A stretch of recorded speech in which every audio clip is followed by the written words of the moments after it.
How to get $100 Walgreens promo code. Hello everyone, this is Lisa from Create, Login and Delete. Now let's get started. Launch your preferred browser.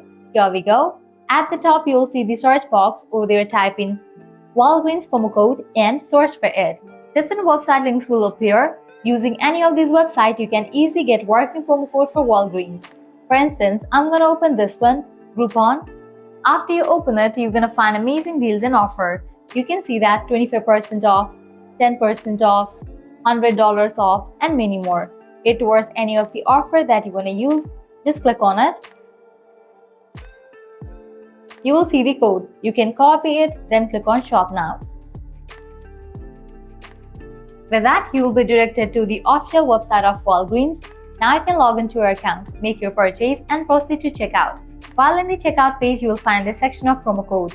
Paste the code and confirm your order. With that, your code will be redeemed and you'll get the discount. Likewise, you can also try out all the offers. As in this page, you're going to find tons of offers. Just scroll and check. Also, make sure to check out these websites, as these websites will also provide you working promo code for Walgreens. Well, that's a wrap for this video. I hope now you guys are clear about how to get up to $100 Walgreens working promo code. At the end, if you guys find this video helpful, smash that like button, share and subscribe to our channel. Thanks for watching.